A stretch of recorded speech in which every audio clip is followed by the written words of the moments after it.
Assalamualaikum warahmatullahi wabarakatuh. Nama saya Magnolia Nerelina Puspa, NIM 225041127, Prodi Pendidikan Islam Anak Usia Dini.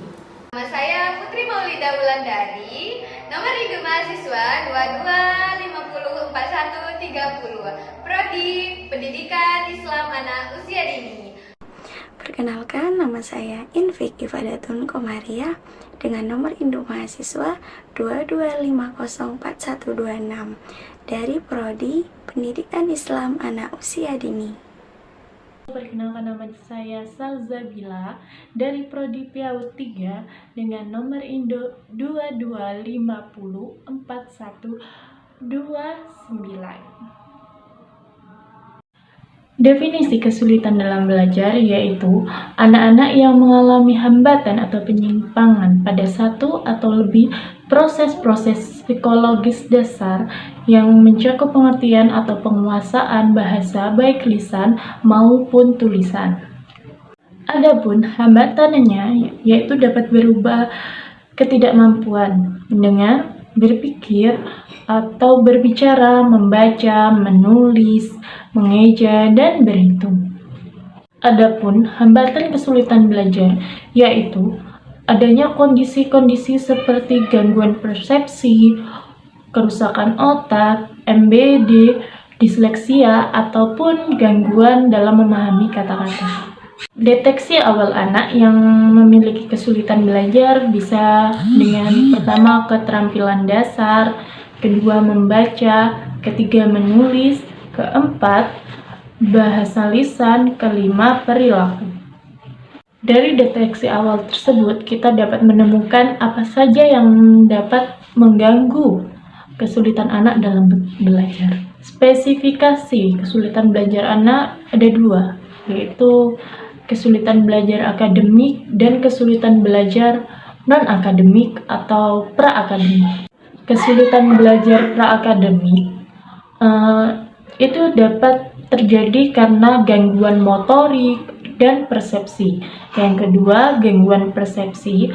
Dan yang ketiga, dispraksia atau sering disebut dengan istilah klamsi. Adapun gejala kesulitan belajar yang nonverbal yaitu yang pertama spasial, kedua sosial, ketiga matematika, dan yang keempat menulis. Adapun penanganan yang tepat pada anak yang memiliki kesulitan belajar yaitu dengan 3 cara. Yang pertama, melakukan terapi perilaku, yang kedua psikoterapi suportif, dan yang ketiga pendekatan psikososial. Yang pertama, terapi perilaku, yaitu yang sering digunakan dengan sebutan modifikasi perilaku, yaitu dengan memberikan penghargaan atas sesuatu yang telah dicapainya dalam keadaan positif, dan sebaliknya memberi suatu peringatan atas apa yang dilakukannya secara negatif. Adapun psikoterapi suportif yaitu kita memberikan kepada anak dan keluarganya suatu motivasi yang dapat menimbulkan konsisten dalam usaha memerangi kesulitan ini. Jadi, dalam psikoterapi suportif kita memberikan pelajaran untuk anak juga keluarga, bukan hanya anak saja. Pendekatan psikososial yaitu pemberian psikoedukasi kepada guru, di mana nanti guru dapat memberi pendekatan kepada anak yang mengalami kesulitan belajar. Selanjutnya, slow learner. Slow learner atau anak lambat belajar adalah mereka yang memiliki prestasi belajar rendah atau di bawah rata-rata anak pada umumnya pada salah satu atau seluruh area akademik. Namun bukan berarti anak tersebut tergolong anak keterbelakangan mental. Skor tes IQ-nya menunjukkan antara 70 sampai 90. Anak slow learner memiliki kemampuan belajar yang lebih lambat dibandingkan anak sebayanya. Anak yang lambat dalam proses belajar ini membutuhkan waktu yang lebih lama dibandingkan sekelompok anak lain yang memiliki potensi intelektual yang sama. Penyebab slow learner pada anak. Pertama, faktor biokimia. Faktor biokimia yang dapat merusak otak, misalnya zat pewarna pada makanan, pencemaran lingkungan, gizi yang tidak memadai, dan pengaruh psikologis dan sosial yang merugikan perkembangan anak. Kedua, faktor eksternal. Faktor eksternal justru menjadi penyebab utama problem anak lamban belajar, yaitu bisa berupa strategi pembelajaran yang tidak tepat dan pengelolaan kegiatan pembelajaran yang tidak membangkitkan motivasi belajar pada anak. Ketiga, nutrisi. Nutrisi meliputi nutrisi selama anak dalam kandungan, pemberian ASI setelah kelahiran, dan pemenuhan gizi lewat makanan saat anak dalam masa pertumbuhan. Nutrisi penting sekali bagi perkembangan otak anak. Nutrisi juga erat kaitannya dengan kesehatan anak. Dampak dari slow learner pada anak. Pertama, dampak psikologis pada anak. Misalnya, slow learner membuat anak tidak naik kelas dan anak cenderung mendapatkan label yang kurang baik dari teman-temannya, sehingga anak cenderung bersikap pemalu, minder, menarik diri dari lingkungan sosialnya, dan lamban dalam menerima informasi baru. Kedua, hasil prestasi belajar yang kurang optimal. Hasil belajar yang kurang optimal dapat membuat anak menjadi stres karena ketidakmampuannya mencapai apa yang ia harapkan. Terlebih lagi ketika orang tua memberikan harapan lebih pada anak, sehingga tanpa disadari sikap orang tua menambah beban psikologis pada anak. Penanganan anak slow learner. Pertama, pengajaran materi yang dilakukan secara berulang-ulang 3-5 kali. Kedua, waktu materi pembelajaran tidak terlalu panjang dan pemberian tugas atau pekerjaan rumah lebih sedikit dibanding teman-temannya. Ketiga, konsep-konsep atau pengertian-pengertian dapat disajikan secara sederhana. Keempat, tidak dipaksa untuk berkompetisi dengan anak-anak yang memiliki kemampuan yang lebih tinggi. Tunagrahita. Tunagrahita termasuk dalam golongan anak yang berkebutuhan khusus. Pendidikan secara khusus untuk penyandang tunagrahita lebih dikenal dengan sebutan sekolah luar biasa. Tunagrahita merupakan istilah yang digunakan untuk menyebut anak yang mempunyai kemampuan intelektual yang di bawah rata-rata. Istilah lain untuk tunagrahita adalah sebutan untuk anak dengan hendaya atau penurunan kemampuan atau berkurangnya kemampuan dalam segi kekuatan, nilai, kualitas, dan kuantitas. Anak berkebutuhan khusus yang memiliki keterbelakangan dalam intelijensi, fisik, emosional, dan sosial yang membutuhkan perlakuan khusus supaya dapat berkembang pada kemampuan yang maksimal. Klasifikasi tunagrahita. Yang pertama adalah intelektual. Tingkat kecerdasan tunagrahita selalu di bawah rata-rata anak yang berusia yang sama. Yang kedua, ada segi sosial. Kemampuan bidang sosial anak tunagrahita mengalami kelambatan. Hal ini ditunjukkan dengan kemampuan anak tunagrahita yang rendah dalam hal mengurus, memelihara, dan memimpin diri sendiri, sehingga tidak mampu bersosialisasi. Yang ketiga, ada ciri pada fungsi mental lainnya. Anak tunagrahita mengalami kesukaran dalam memusatkan perhatian. Jangkauan perhatiannya sangat sempit dan cepat beralih, sehingga kurang mampu menghadapi tugasnya. Yang keempat, ciri dorongan dan emosi. Kehidupan emosinya yang lemah. Dorongan biologinya dapat berkembang tetapi penghayatannya terbatas pada perasaan senang, takut, marah, dan benci. Yang kelima, ciri kemampuan dalam bahasa. Kemampuan bahasa anak tunagrahita sangat terbatas, terutama pada perbendaharaan kata abstrak. Yang keenam, ciri kemampuan dalam bidang akademis. Anak tunagrahita sulit mencapai bidang akademis membaca dan kemampuan menghitung yang problematis, tetapi dapat dilatih dalam kemampuan dasar menghitung umum. Yang ketujuh, ciri kepribadian dan kemampuan organisasi. Tidak memiliki kepercayaan diri, tidak mampu mengontrol dan mengarahkan dirinya sehingga lebih banyak bergantung pada luar atau external locus of control.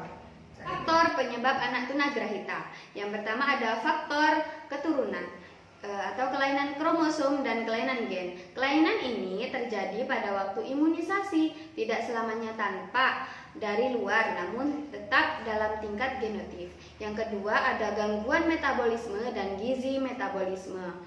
Gizi merupakan faktor yang sangat penting dalam perkembangan individu, terutama perkembangan sel-sel pada otak. Kegagalan metabolisme dan kegagalan pemenuhan kebutuhan gizi dapat mengakibatkan terjadinya gangguan fisik dan mental pada individu. Yang ketiga ada infeksi dan keracunan. Keadaan ini disebabkan oleh terjangkitnya penyakit-penyakit selama janin masih berada di dalam kandungan. Penyakit yang dimaksud antara lain rubella yang mengakibatkan ketunagrahitaan serta adanya kelainan pendengaran, penyakit jantung bawaan, berat badan yang sangat kurang ketika lahir, sifilis bawaan, sindrom gravidity beracun. Yang keempat ada masalah pada kelahiran. Masalah yang terjadi pada saat kelahiran, misalnya kelahiran yang disertai dengan hiposia yang dipastikan bayi akan menderita kerusakan otak, kejang dan napas pendek. Kerusakan juga dapat disebabkan oleh trauma mekanis, terutama pada kelahiran yang sulit. Yang kelima, faktor lingkungan. Kurangnya kesadaran orang tua akan pentingnya pendidikan dini serta kurangnya pengetahuan dalam memberikan rangsangan positif dalam masa perkembangan anak menjadi penyebab salah satu timbulnya gangguan.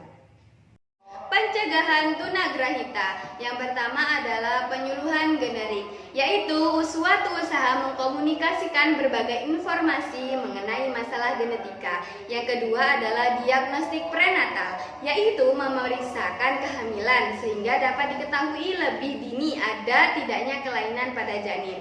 Yang ketiga ada imunisasi, dapat dilakukan terhadap ibu hamil maupun anak balita. Dengan imunisasi ini dapat dicegah penyakit yang mengganggu pada perkembangan bayi dan anak. Yang keempat ada tes darah, dilakukan terhadap pasangan yang akan menikah untuk menghindari kemungkinan menurunkan benih-benih kelainan. Yang kelima ada melalui program keluarga berencana. Pasangan suami istri dapat mengatur kehamilan dan menciptakan keluarga yang sejahtera baik fisik dan psikis. Yang keenam ada tindakan operasi. Hal ini dibutuhkan bila ada kelahiran yang beresiko tinggi, misalnya kekurangan oksigen, adanya trauma pada masa prenatal. Yang ketujuh ada sanitasi lingkungan, yaitu mengupayakan terciptanya lingkungan yang baik sehingga tidak menghambat perkembangan bayi atau anak. Yang kedelapan pemeliharaan kesehatan, terutama pada ibu hamil menyangkut pemeriksaan kesehatan selama hamil, penyediaan gizi dan vitamin, serta menghindari radiasi. Yang terakhir ada intervensi dini, dibutuhkan oleh para orang tua agar dapat membantu perkembangan anaknya secara dini. Baik, di sini saya akan menjelaskan tentang anak cerdas istimewa berbakat istimewa. Dalam Kamus Besar Bahasa Indonesia, kata cerdas memiliki arti sempurna perkembangan akal budinya untuk berpikir maupun memahami sesuatu. Bakat memiliki arti yaitu dasar kepandaian, sifat atau pembawaan yang dibawa sejak lahir. Dari definisi tersebut, anak berbakat adalah anak yang mempunyai kemampuan yang unggul dari anak rata-rata atau normal, baik dalam kemampuan intelektual maupun non-intelektual, sehingga membutuhkan layanan pendidikan yang khusus. Faktor penyebab anak berbakat itu ada dua, yaitu hereditas dan lingkungan. Yang pertama, hereditas adalah karakteristik bawaan yang diwariskan oleh orang tua biologis seperti kepandaian, kecerdasan, dan kreativitas. Yang kedua, lingkungan. Lingkungan berperan sangat penting dan mempengaruhi bakat anak.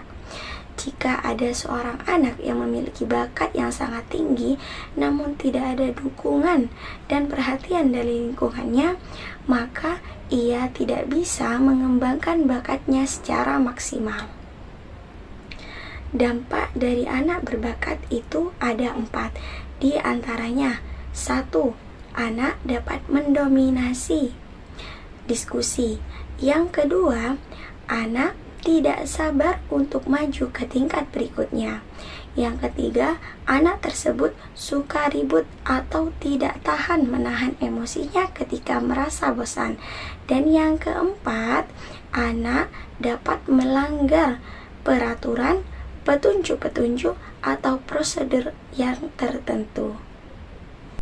Sekian dari kami, kurang lebihnya mohon dimaafkan. Wassalamualaikum warahmatullahi wabarakatuh. Sampai jumpa lagi. Sampai jumpa.